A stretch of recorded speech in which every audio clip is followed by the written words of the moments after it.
Right, we are live. Welcome everyone to the Rogue Hangout.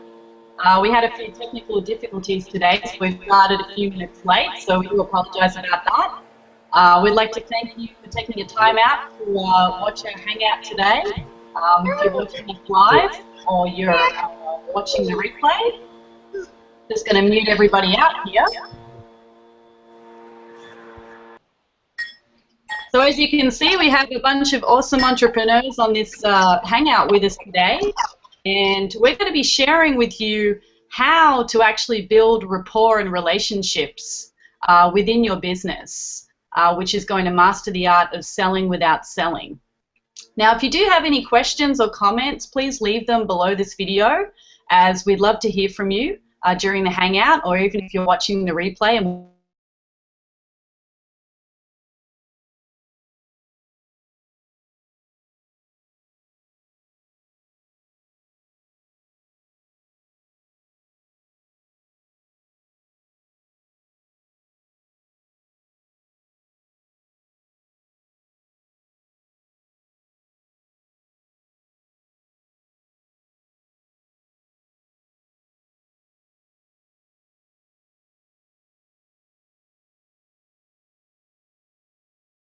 you got to roll with the flow. Let me. Don't mind me too. My tongue will get going when I'm thinking.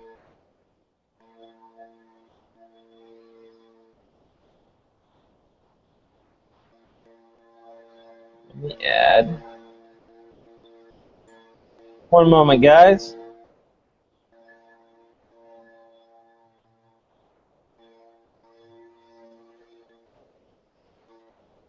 And I should be good to go.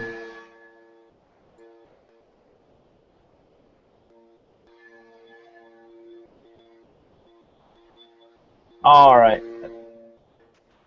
oh, So I think I'm Alesha back. should be back. There you go. Am I back? Yep, you're back. Oh my God, my internet just completely lost me again.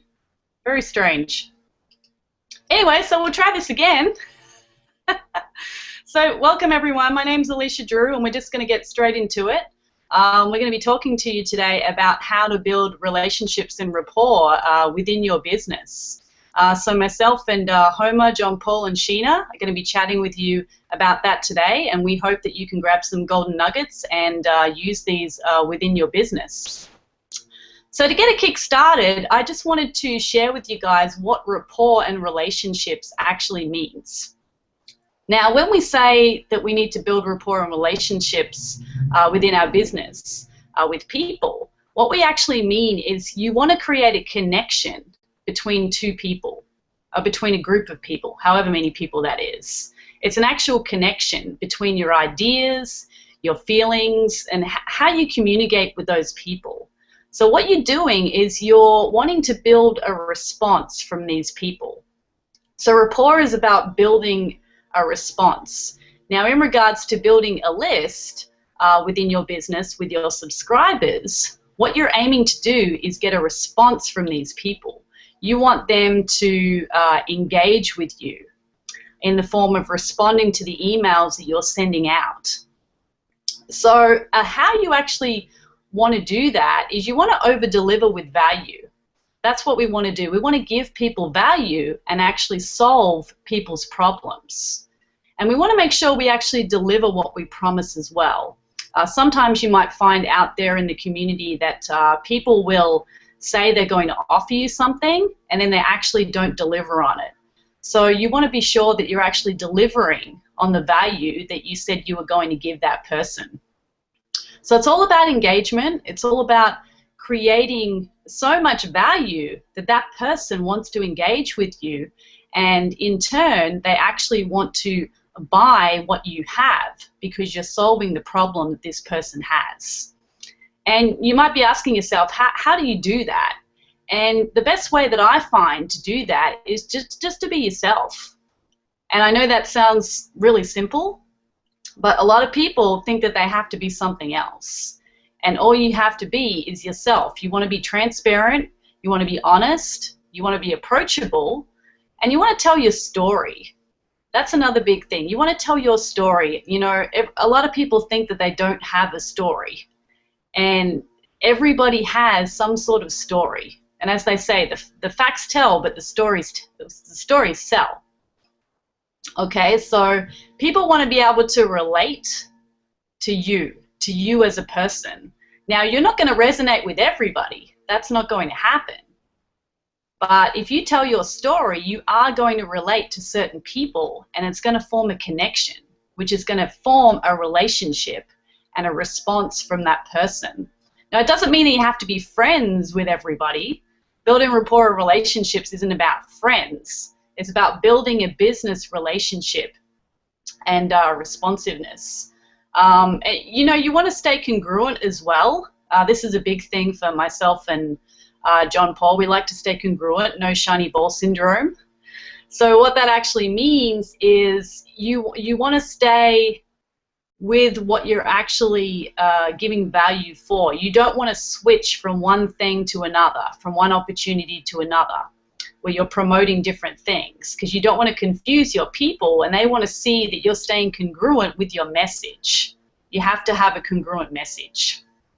And there's another thing is when you're giving the actual value, you might be thinking to yourself, what am I going to give these people? Especially if you're brand new.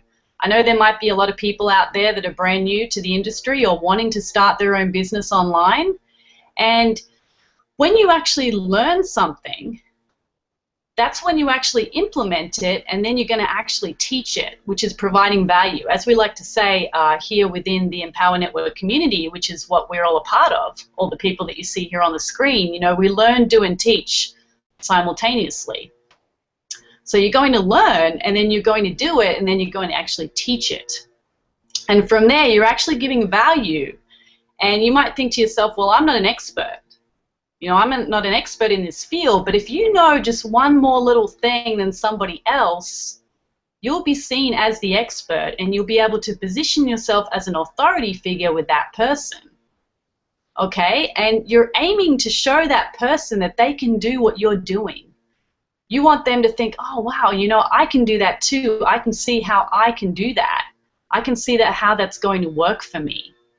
So that's what you want to do to build a structure of value with your list. Or even in person, you might be doing home meetings. You might be doing live events. It doesn't have to be online. This is offline as well. We're in the business of building people and relationships. So this works in any way, shape, or form when you're building your business online or offline. And one more thing before I move across to Sheena, I wanted to also mention that when you're building your value, what you're doing is creating a unbalanced reciprocity. Now, reciprocity is when you give something to somebody and they feel the need to give it back in return. So a good example of this is if, you know, somebody gives you a Christmas gift and you don't have something for them in return and you feel really bad about it. Okay, this is what we're creating here. We're creating so much value. We're giving and giving and giving to people, and they feel a need to give back in return. You're creating an unbalanced reciprocity. And when they give back in return, that means they're going to respond to you. They're going to engage with you.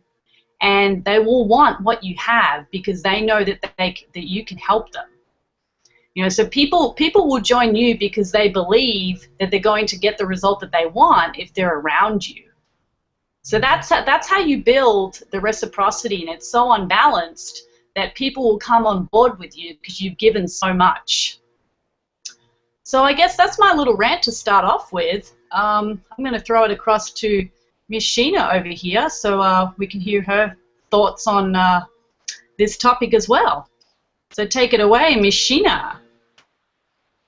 Thank you, Alesha, and thanks for having me today for this awesome hangout. You know, I remember when I first started, you know, hearing about building rapport and relationships, I was just like, you know, I never understood, like, I don't understand what they say by rapport. Like, do I just, you know, do I stand nice or do I look pretty or, you know, I had never really understood it until I went through, you know, some of the products that we have, and really rapport is just really about responsiveness, right? You don't necessarily have to be friends with people. You know, when I used to be in a traditional network marketing company, you know, the traditional like bigwigs, they were always like, you know, just make friends with people at the grocery store. And it's like, okay, I made friends with them, but when do you tell them, hey, you know, I got this cool opportunity for you to check out? Right? It doesn't, you know, it doesn't really flow that easy when you start talking to people at the grocery stores, at the malls, or, you know, or at Walmart, right?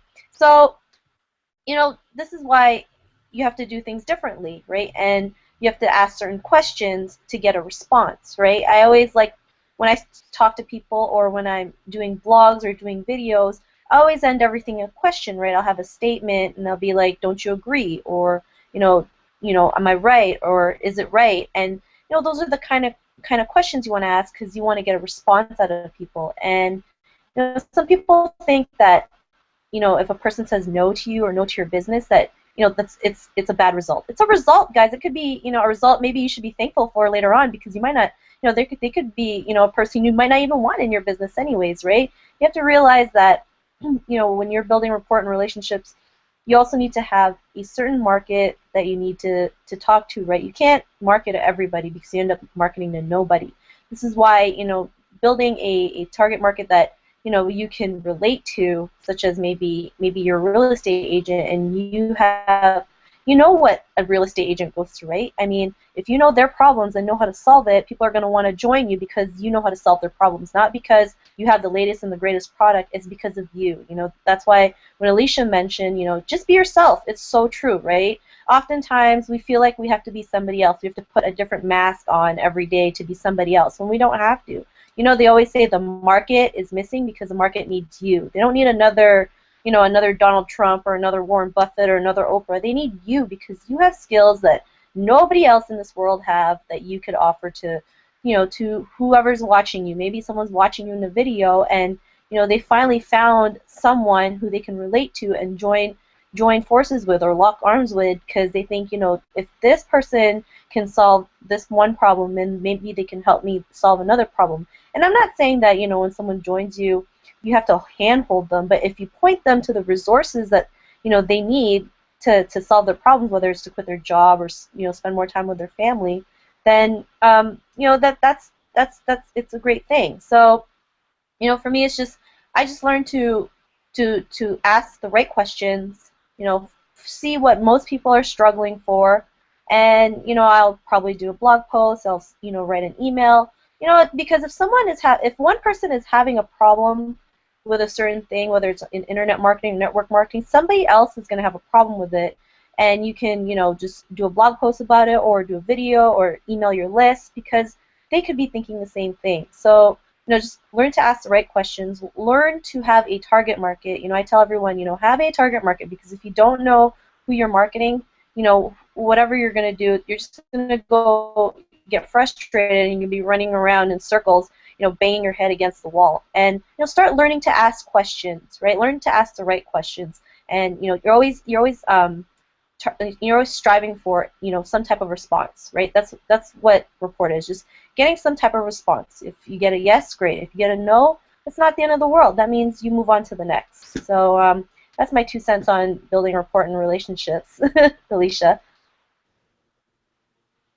All right, that's awesome stuff, Sheena. Now I want to mention Sheena, I would have to say, is one of the most consistent entrepreneurs within our community that I have seen so far. I don't know if you know that, Sheena, or not, or anyone's ever told you that, but you never know who's watching, and I watch a lot of people within our community and what they're doing, and Sheena is very consistent. She's blogging daily. She's she's doing everything consistently daily, which it's a huge thing. If you're not actually doing the daily actions you need to take within your business, you're not going to get to the level that you want to get to. And I know Sheena does that on a daily basis. She's always blogging. She's always doing her videos. She's always providing value within the social media sites, and she's doing it on a daily basis. And that's very important when you're working within your online business. You can't expect to do a blog post and a week later say, oh, where's my check? Where's my money? you've got to be doing it consistently over a long period of time, especially when we're talking about blogging and a bunch of like free advertising sources. It's not going to happen straight away. And that leads back to what we're talking about with building rapport and relationships. I think they say it takes 7 exposures before somebody might buy something. I think that's the average stat with that. That's 7 times. So as Sheena said, you know, don't go and send an email out or speak to somebody about your business, and if they say no straight away, I think that's the end of the world. Because if you keep providing value, you know, on a daily basis or however many times you send emails to your list, that person may come around. They want to see that you stay consistent with your message. And there might be just one piece of value that you give them that they say, oh, wow, you know, that's really cool. I want to do that. Oh, wow, you know, listen to her story. Wow, she's been through all these struggles, and I've been through that too.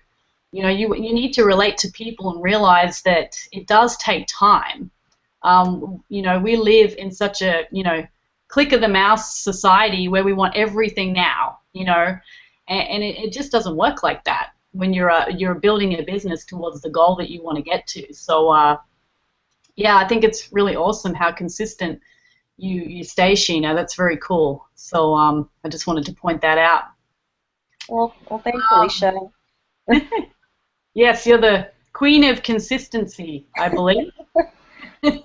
Well, ever since I read this book called The Slight Edge, and the basis of the book is that if you do simple things daily leads to like massive results. So something as simple as, you know, going to the gym to exercise. If you do it every single day, you're going to see big results, right? But if you only go once a month, once you know, a week here and there, you're not going to get the results that you desire. But if you do it, you know, consistently daily, that's when you yield massive results. You know, when people think, oh, she was successful overnight. No, that person wasn't successful overnight. They actually did a lot of work. You just never saw it. So. Yeah, definitely. Yeah. I mean, it's funny that you talk about that book because I'm actually reading that right now, and I'm about halfway through it, and I just love it. I think I actually mentioned it on one of our hangouts a couple of weeks ago. I actually read a little phrase from that book. So yeah, anybody out there that's building their business or wanting to start building a business to get the results that they want, you know, we do recommend you picking up that book. It's called The Slight Edge from Jeff Olson, I do believe. And yeah, it's a phenomenal book, and it will literally change your life if you implement what Sheena mentioned that's within that book. As we say, you know, people see the story, people see the glory, but they don't know the story. You know, they think that it just happened, but majority of the time there was a massive struggle. There was a lot of failures that moved us forward towards where we are today. So awesome stuff. All right, I think I'm going to bring out. I was going to bring out Homer, but he's just stepped out there. Oh, there he is. All right, Homer, if you've got some thoughts to share on the subject, you can take it away. I think I saw your little one in the background when we just started. Oh yeah, she just got home. So yeah, I appreciate it. Can you hear me? You can hear me? Okay, cool. Well, yeah, I appreciate the tips, and yeah, so I got a few things basically on how to build a rapport and responsiveness. And it's critical to your business because, you know, if you can't get people to trust you and you can't get people to respond to you, then you're pretty much, you know, dead in the water. Nobody's going to buy your stuff. Nobody's going to open your emails. You know, nobody's going to watch your videos if you can't connect with them on some level and, you know, get on the same plane with them. And one way to do that is to tell personal stories, you know, about yourself and, you know, what you like to do, because chances are people out there, they're going to, you know, connect with that, and they're going to like to do things, you know, the same thing. So like me, if you like to, you know, watch football games and drink beer or whatever, play golf, You know, people want to know that they can connect with you. You know, and you attract those people if you like the law of attraction, or if you like you know, certain things. You like going to ballet dances, or you like whatever you like. You know, tell people, let people know. You know, share it on Facebook, share it with your list. You know, people, they want to be connected and know what you're up to. Um, and another good way is to talk to people and connect with people is to tell third-party stories. You know, tell stories about other people that relate to, you know, kind of what you have going on and what your business is, or how somebody on your team was able to take the information that they learned in, say, the 15K formula product and start generating results. Okay, so you know, people like hearing results, and people like to hear how other people have succeeded, and sometimes just sharing stories about yourself isn't necessarily the way to go. You know, because then you sound too too stuck on yourself. So share the successes of your team. Share the successes of, if they don't even have to be on your team. Share successes of other people in the company. You know, we've had 13 people make $1 million since the company started, and we're still in our infancy. You know, people want to know about that. People can connect with success stories. Another thing, tell people about your failures. You know, tell them how you struggled, how you used to struggle. You know, about some of the things that have popped up that have been obstacles, you know, in your life and in your business, and how you've overcome those obstacles. You know, that's, hey, EPP. Sorry guys, it's my daughter again. Here she is. Say hi. All right, go back. Here. Yeah, she looks just like you, Homer. Oh, thank you. I get that a lot. Yeah, she mini you, mini me. Yeah, poor little girl. I feel sorry for her. No, she's cute. She's yeah, I love her to death. She's a handful though. As you can imagine, she's 3 years old, and she gets into everything. So, but where was I? Yeah, so people want to know about your failures. People want to hear about your successes, and you know, people also want to hear third-party stories about other people. You know, and jokes. Tell jokes. People like to hear jokes. You know, I don't have any good ones right now while I'm thinking about it, but you know, if you can come up with good jokes, people like to hear jokes, stories. Just give value too. If you you know, you put out an email and you get some what I want to say, some results from it, share with people how you did it. Or if you put out a new sales funnel or capture page and you get a certain amount of results, share those, share how you got it, and give tips to your people. Another great way is to share your vision.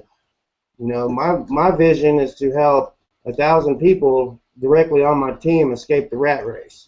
You know, the vision of our company is to help to create 100 millionaires every single year. And you know, I know that with the leadership that we have in our company, it's definitely going to happen. You know, it's not a matter of if, it's a matter of when. So when you share your vision with people, people can connect with that, and they really resonate, you know, with your vision.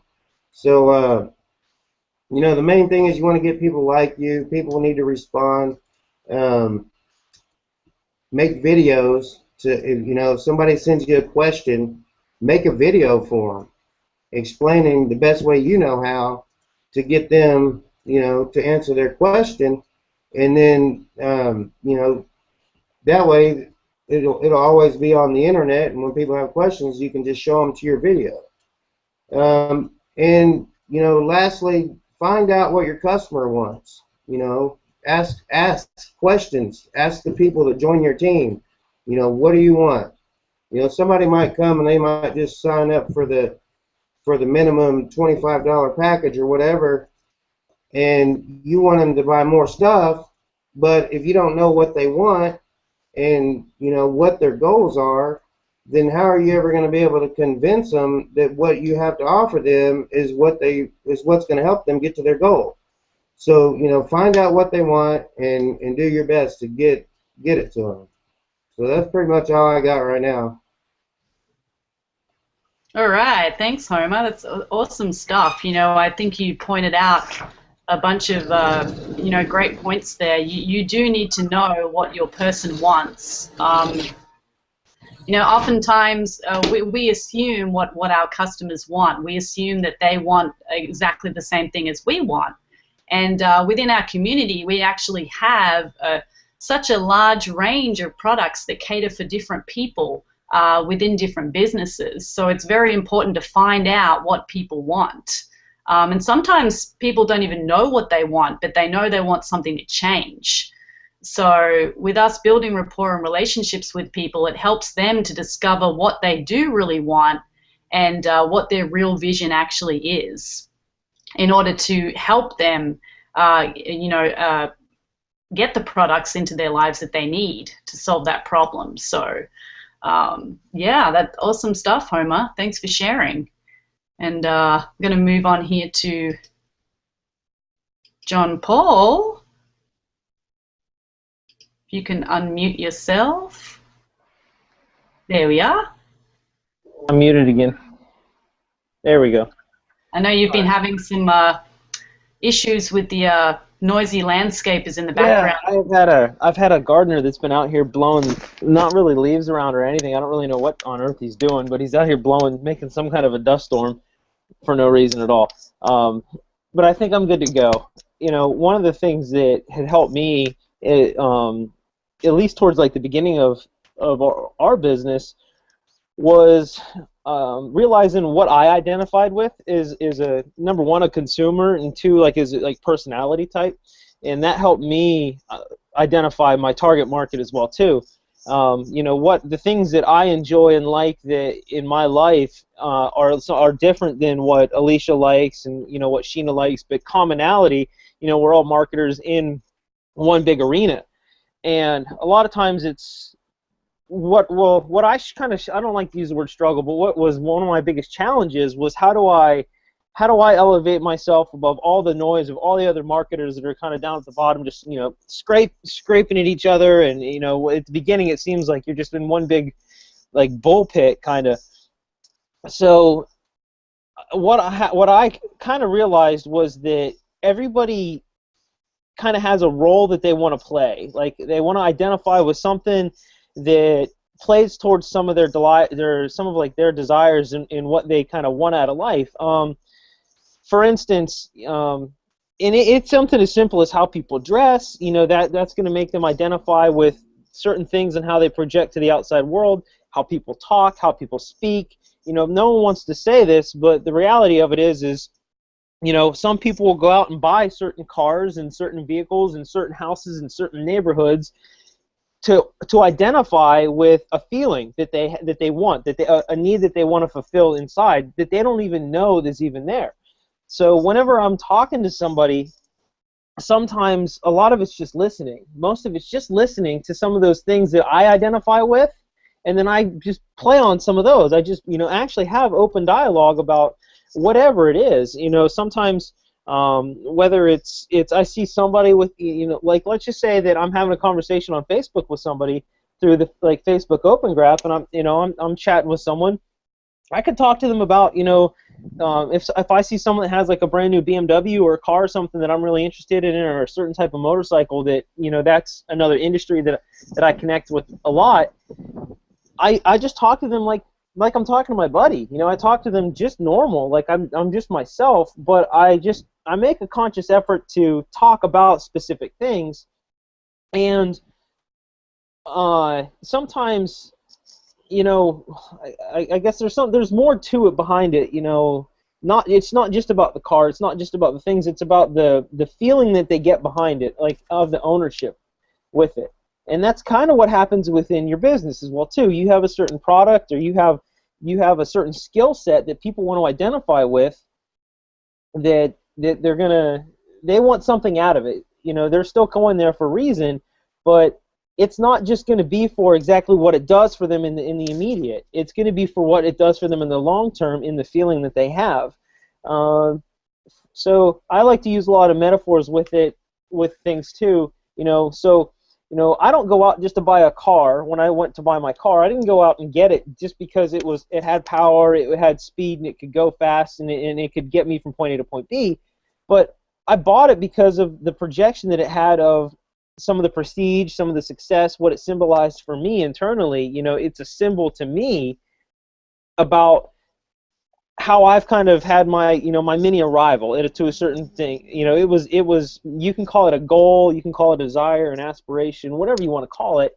It was your fantasy objective, whatever it was. They're never really openly spoken about projections of our own self-image, and those are really, really powerful sales forces that you can kind of tap into them. So if you can kind of identify yourself with that and put yourself behind your product with that, it's going to make your target, whoever you're talking to, feel more prestigious whenever they're dealing with you. I know it sounds kind of out there a little bit, but that's kind of the way that I picture a lot of things whenever I'm talking to people and communicate with them. At first I really had a hard time grasping it because I thought it was kind of shallow, and then I realized that it happens every day, but it's just not spoken about. It happens every single day, just most people don't realize that it's going on. And then you can even go further to talk about whether it's in advertising. One of the hardest things we can do, like one of the easiest things we can do, is just accept that it exists, because the reality of it is that it does exist and it goes on every day. Whether it's in TV marketing, whether it's in radio advertising, people, advertisers, as marketers, we cannot try to alter reality. If we try to hit it head on like that and we try to change our own thing, it's just going to be like hitting a brick wall, and we're going to get frustrated every single time. But if we can put ourselves behind it, and behind those self-images and what people identify with and our own beliefs, then it's not pushy at all. It's just having an open conversation. It's a lot of people have big, major convictions in their life as well too. They have just certain patterns of patterns of beliefs. I'm trying to think out loud with this whole thought here, and it's not really coming out the way I want on this one. But I guess people believe in certain ways, and they create a filter because of it. So how can I kind of give an example of it?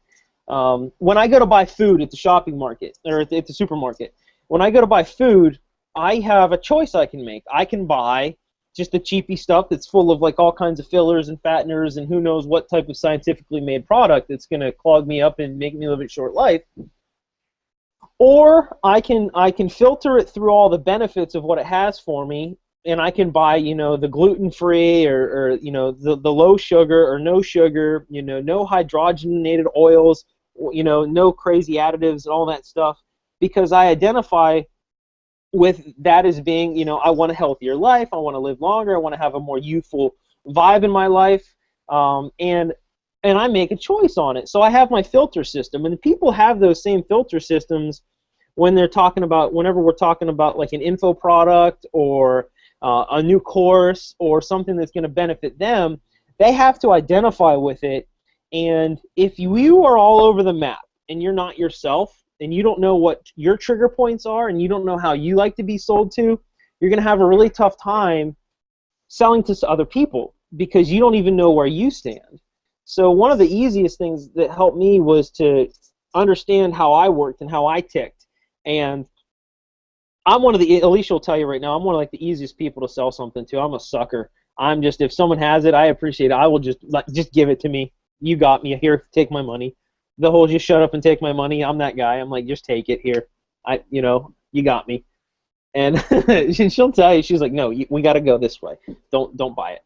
And it happens all the time, but I know what my filter system is now, and now I'm like, you made it right through my filter. I'm good. So, and that's really how easy it can be later on, because, like for example, I have a BMW car, and I went and I had to get new tires for it because I had run flat tires on it, and the whole ride was terrible. It was so hard. It was just it cornered really good, but it was so hard. I could feel every little nook in the road. So I had a choice to make when I went out hunting for tires. And I'm kind of like a lot of guys. I like it. I wanted it yesterday. When I said I needed tires on my car, I needed them yesterday. I didn't need them today. I needed them like 2 days ago. So when I did my research on it, it was what are the best handling, best performing tires in hot weather, cold, in wet weather. What's the best tire for that? And of course, it ends up being a tire that goes on a Ferrari. Well, I didn't know. I didn't really care, but all I wanted was the performance on it, and I realized that was what I was identifying with. It was more. I had more personal gain and satisfaction out of actually owning the tires that cost, $900, because of what it was going to do for me. It was going to stop faster. It was going to corner better. It was going to ride smoother. It was going to be better in wet conditions, so I didn't slam in the back end of somebody else and ruin my car. But at the end of the day, they still serve the same function. They're round, they roll, they hold air in them, and they get me from point A to point B. Now, why did I choose the other one? It was because of what I identified with. I identified with the performance aspect, and I guess you could say the typical guy things, but not really. I have my own filters that I had to run them through, and ran them through it really quickly. But to me, I just valued what it did for me. And in doing just buying something as simple as food and tires, we create, I guess, habit channels. Like we have little habits of what we filter stuff through, and we form beliefs behind that. And I mean, I could go on and on and on about it, but you pretty much have a couple of things that are going to do it. It's going to be desires, identifications, and beliefs. In identifying all of those, like just knowing what they are and how they all kind of play together within your product or your advertising, whatever it is, those three things, once you start blending them together and start reinforcing them, that's the key, is the reinforcing of all those. Reinforcing some of the desires. For instance, let's say someone's overweight and they want to lose weight. Well, they're identifying with a feeling of, at first, of not being adequate enough for what they want to themselves, and that the whole weight loss niche is crazy competitive for what people will do out there and how people will advertise in it. But that's a lot of times what people will do, is they'll play on that original, or they'll target that original feeling of what people are feeling, and then they'll play on the desire of what that emotion is going to be like whenever they're skinny again, or whenever they're in shape, or they're feeling better.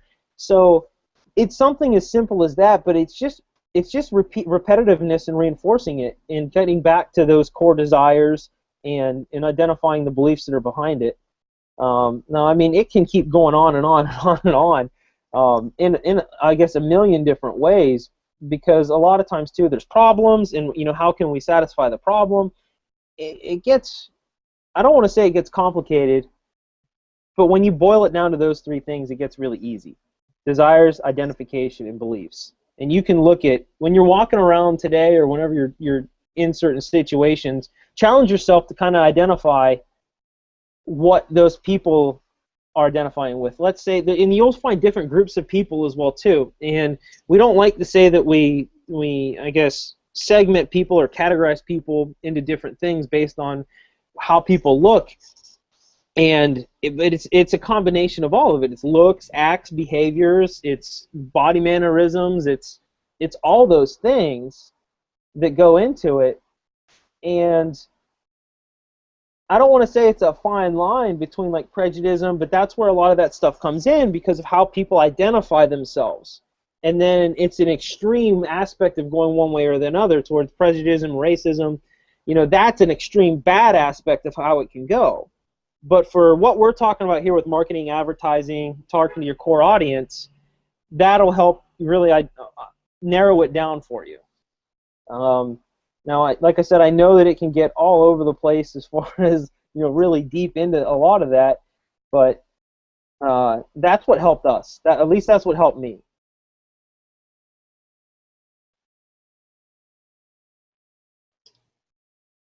Yeah, that's awesome stuff, John Paul. Kat Atreyu has just joined us. Oh, there she is. Oh, now she's gone. But yeah, definitely some you know, great points that you pointed out there. It does come down to people's desires and identifying themselves to begin with, and what they actually believe in. You know, what you actually believe in. You know, it's all part of the law of attraction. It's all part of the manifestation. You know, you know, you're not born knowing anything. Everything that you know is learned. And this comes down to our programming. And, you know, our programming leads to what we think, and, you know, what we think leads to how we feel. And then from there, that's going to lead to the actions that we take, which then leads to the results that we get. So if you have a think about that, the programming leads to the thoughts, which leads to the feelings, which leads to the actions, which leads to your results. And if you're someone who's not happy with your results, you know, you most likely want to think about changing your programming. You know, we're brought up in a society where we're programmed a certain way from everything that's been around us in our lives, and often, you know, we have an ego where we don't want to change anything. We're not happy with our results, but we don't actually want to change anything to get a better result. And that's what needs to happen for you to be able to change your result. Another thing I wanted to mention in relation to what we're talking about with rapport and relationships, a great example that I wanted to bring up, well, for me anyway, that I really identify with, and I'm sure a lot of people out there will, especially the women out there. It was actually something that John Paul was reading in one of Dan Kennedy's books the other day. He brought this up, and he was talking about Sex and the City. And as we all know, it's one of the most successful TV shows. And, you know, you got to look at that and ask why. Why was that show so successful? And why did women identify with that show? Now, you know, when it first came out, I'm not one for hype, so I didn't actually watch it when it first came out. And then, you know, my sister was going on and on and on about it, so eventually when it came out on DVD, I just watched the entire series. And it's actually one of my favorite TV shows. And why is that? It's because I could relate to it. I connected with the characters. I built a relationship within this superficial TV show. You know, that there's 4 completely different characters in this show that every woman could identify with in one way or another, whether it was with one character or whether it was with all 4. There was always something about one of those characters that you could relate to. And I think that's why the show was so successful, because what these characters were going through in their daily lives were things that women were going through, and they could relate and say, oh, wow, you know, I go through that too. It builds a rapport, it builds a responsiveness, it builds a relationship. Now, you know, there's so many examples of this, but this is just one, you know, for me in particular, because I love that show. And I could see myself in all of the characters, and I related to it. And that's what this is all about, you know. God, there's so many examples of this, but that's one, you know. Even I think, you know, I don't know, John Paul actually watched the entire series with me, and you know, even he related with it. I don't know how many males out there have watched it, but you know, he's pretty open to everything. You know, if I say, hey, you know, this might be something that you'd actually enjoy, because it's a pretty funny show, you know, even for guys. And he actually enjoyed it too. So have a think about that. When you think about your favorite TV show, think about your favorite movie, you know, things like that. Think about the idol, like the famous person that, you know, that you would like to become as successful as them, and think about why that is. So what do I like about that person? What you know, what makes me want to check out what they're doing. What makes me want to keep watching that show? And when you do that, think about how you can actually bring that into your business. How are you going to relate to people? Why are people going to want to know you? Why are people going to want to like you? Why are people going to want to trust you? As John Paul said, it's back to relating to who you are and identifying who you are at first. And, as we said, it's all about being yourself. And one more thing I wanted to talk about in regards to list building. If you're building a list, if you have no idea what that is, it's okay. We will be, we can teach you all about that kind of stuff later on when you get started within our community. But if you're building a list, a lot of people say the money's in the list. And it's not the case. The money is not in the list. You can't just send emails out every day and expect people to buy. The money is in the value. It's in the responsiveness. It's in the relationship that you have with the list. So I want you to think about that. There's another example out there where, you walk into a bar and you ask that person to marry them. You're not going to do that, are you? Because clearly that person's going to think you're crazy and they're going to say no. So you have to give this time. You don't want to just pitch people. You don't want to send out your first email and, buy all my stuff now. Because that person most likely won't, and they won't open your emails ever again. Because all you're doing is pitching. You're not giving value. If you walk up to somebody and ask them to marry you, you're pitching yourself at that point.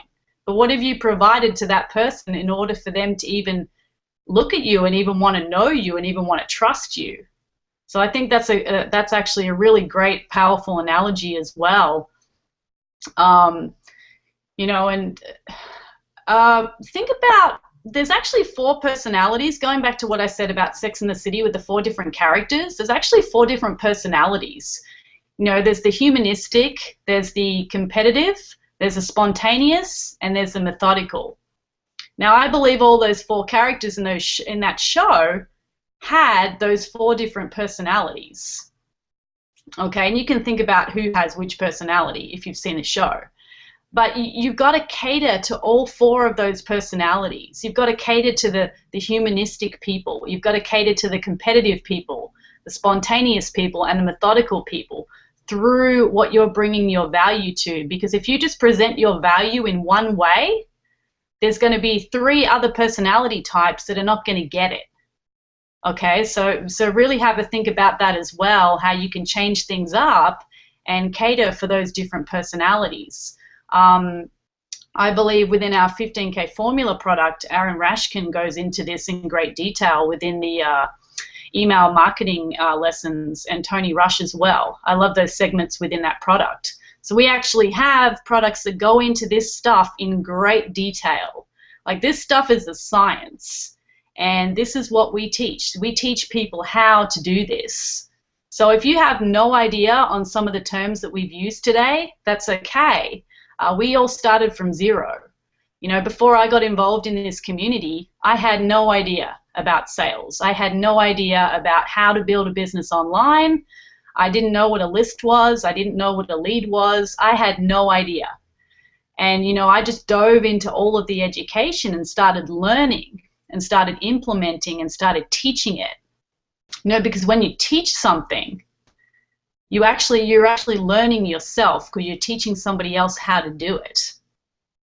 Okay, so, and before we close it out, this selling without selling, that's what we're talking about today. Without giving you a big pitch, you want to be able to give value so that you can sell without actually selling. And we just had a great example of this back in Charlotte. I believe all 4 of us were at our recent Charlotte event, where our founder, David Wood, sold a pen to our friend Gavin Griffey for $1,000. Yeah, our founder, David Wood, he sold a pen that was probably worth about 50 cents for $1,000. People were literally running onto the stage to buy a pen for $1,000. And you're probably thinking, why on earth would somebody do that? And it's because of what we were talking about today. David Wood has mastered the art of selling without selling. And he provided so much value about what that pen was going to give that person that bought it, that people were literally running on the stage. And we did an interview with Gavin, our friend that actually bought the pen. And, you know, for him, that pen represented his vision. That pen represented his goal, his future. That's what the pen represented. It wasn't about the pen. It was about what it actually represented and how David Wood sold that pen without selling it. So I know all four of you guys were there. I'd just like to get your thoughts about that moment in Charlotte, like what you actually thought when that whole process was happening, and whether any of you were actually thinking about running onto that stage to buy that pen for $1,000. I'd just love to hear your thoughts on that before we close out. So Sheena, what were you thinking when all of that was going on? Thanks, Alesha. And by the way, I also love Sex and the City. What I like about Sex and the City is they bring up issues that nobody else will bring up, and that's another good thing that, you know, if you're watching this, listening to us, you gotta bring up stuff that people are uncomfortable to talk about, right? That's why Sex and the City was so popular, because they would bring up things that were taboo in society, like women talking about sex, because apparently it's not allowed. Which really, why wouldn't it be allowed? Who said it wasn't allowed, right? So we got a little off topic. But yeah, in Charlotte, I remember thinking, you know, should I, shouldn't I, should I, shouldn't I? And then I just saw a crowd of people just run up to the stage, credit cards just, you know, putting, sorry, I just saw something that JP wrote. But, you know, they just had their credit cards out, running to David Wood saying, take my money. And, you know, David Wood didn't do anything. He just says, I have this pen. Right, and he just told a story of what was so valuable about the pen, why would you want to get the pen, and you know, it's just, he didn't say, you know, this pen is made of steel, it can write like gold, and blah, you know, because a lot of people like to talk about features versus, you know, the value of the pen. He's talking about, you know, this pen represents your success. This pen has been touched by a $1 million earner. This pen has been, you know, passed on from one successful person to another. So of course people are willing to spend that kind of money because they see the value. They see like, oh my God, it's been touched by a millionaire. I want it, because if it's been used by a millionaire, if it touches me, then I can make this, you know, I can have that same drive. I can take massive action and make the same results, right? Because we want to model from people who are worth modeling, right? We're not going to model people who aren't making the income. We're going to model people who are successful, who have the life that we want, who have that lifestyle that we dream of. So, yeah, I just remember, you know, just second guessing, should I, shouldn't I? And then after I saw a crowd of people, it's like, all right, maybe another time. But, you know, it's still a fun thing to watch. You know, I'm always amazed looking at David Wood, just like, every time he just talks, I feel like taking out my credit card, you know, and you know, it's pretty cool how he does it. Like, it's something phenomenal. I always love just watching it and studying it, right? Because, you know, the more you listen to a person who can talk like that, the more you can learn from them, the more you start to talk like them, right? You can have that same aura that people will look up to you and want to make them take out their credit card and just buy, right? Just take out the credit card and buy. Just click the button and buy. So that's about it. Yeah. When we were there too, and we were sitting up in the front row, and I was watching it. You know, when we were going through the whole process of it, a lot of times, like I said, I like to watch how things are sold. And while I'm being sold to and being hypnotized as well to go buy the pen. But what I noticed was David was able to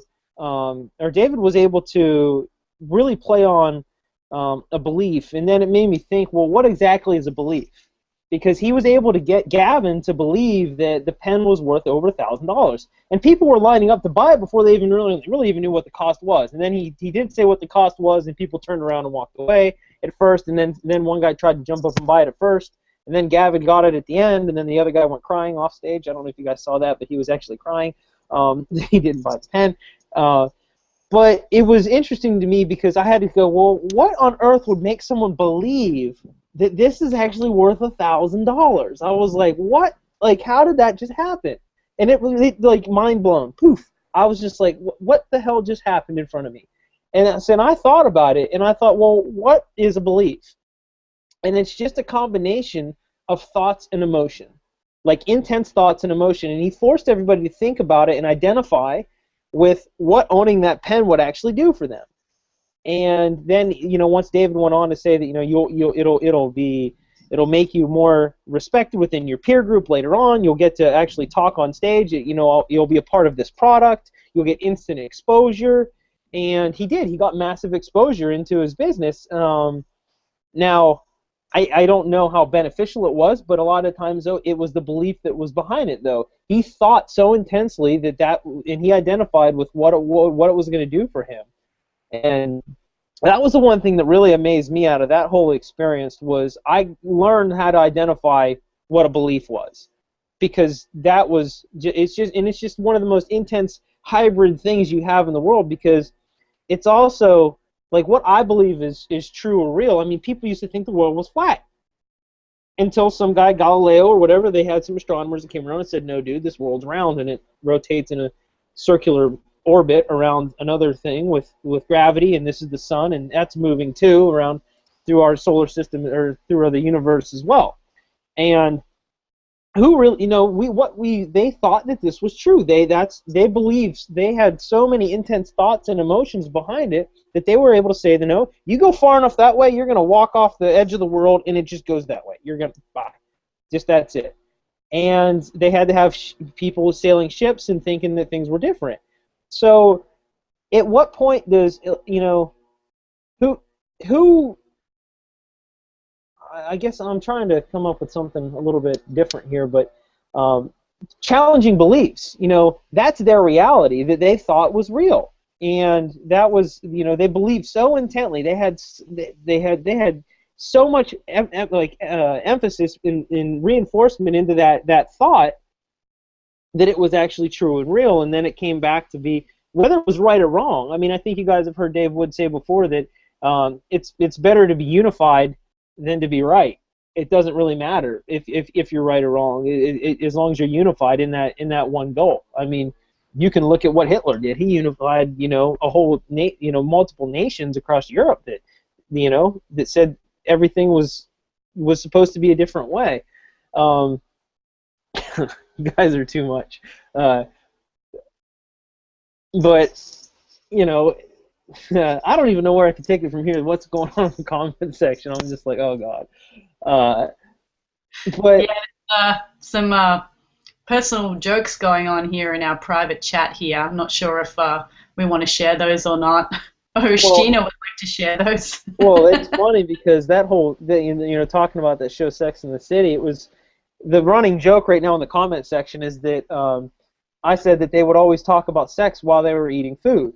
They were always in like a little diner, and then they were always talking about it while they were eating food, and that was in and of itself was kind of like a off-limits thing at the time too, because you can imagine being in the diners, and especially how loud all of them are. They're all very boisterous people talking about everything, except for Charlotte, the one character. She's really timid, but but then people identified with each one of those characters in some way, or the actions, or whatever they would do.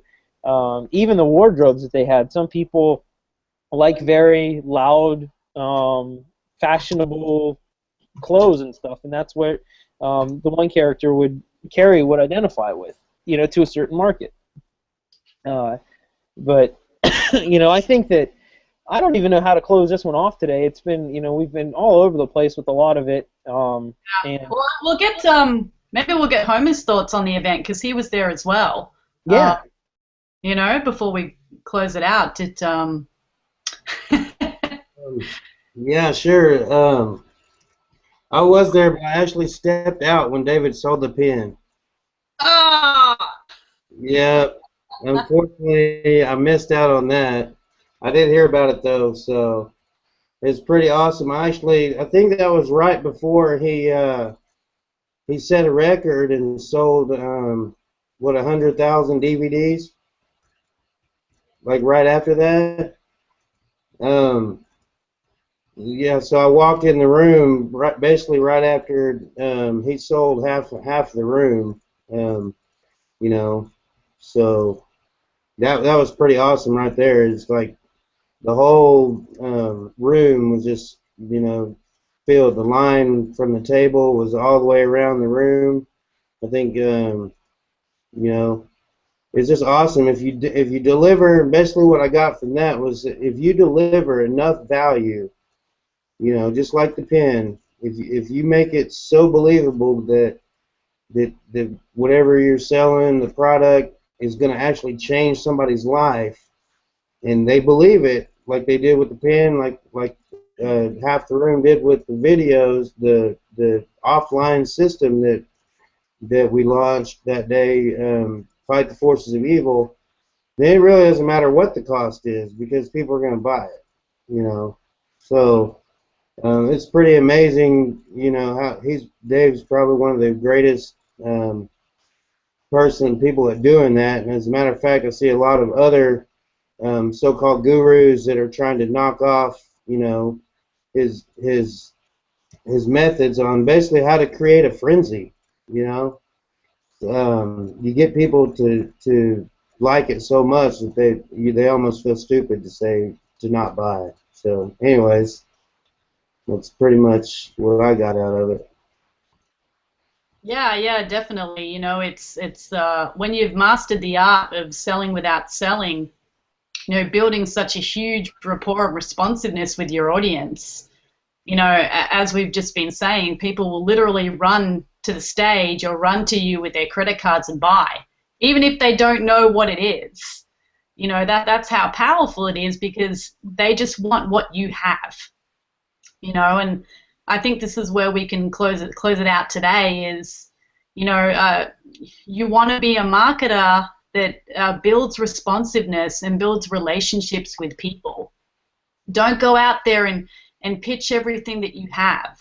You know, you've got to build that relationship. You've got to build that rapport so that, you know, the people that you're building this with, they want what you have. Like they won't be able to help but to buy what you have because you're solving the problem that they have. So yeah, with that being said, guys, we hope that you've gained some value out of this and you can take this information and run with it within your business today.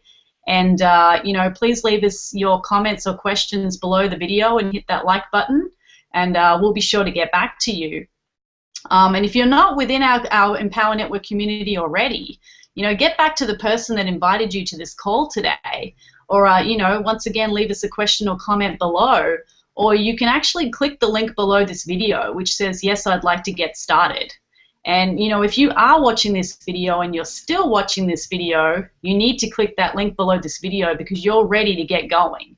What we actually teach you within our community is what we've been talking about today is just a tiny piece of what you will actually learn within our community and within our products. And what you will learn will actually help you within any business model whatsoever, which is the great part about it. You know, so with that being said, you know, click the link below this video, get started today, get involved in our community and get learning so that you can learn, do, and teach simultaneously, and you can learn how to build responsiveness and relationships with people and get your business where you'd like it to go. You know, build yourself a vision, get clear on everything. We did speak about that last week. So as you'll see below the button, there's actually a Hangout replay below the button. So if you want to catch any of the replays from this Hangout, you feel free to click that link and it will take you to all our previous Hangouts so you can check out all the different topics there. So yeah, you know, I want to thank all my awesome entrepreneurs here for coming out today and sharing their value and sharing their, you know, their thoughts on this topic today. And we'll be here the same time next week, and we hope you'll all join us and gain some more value. So we're going to close out today, and have an awesome day, everyone. We'll see you next week.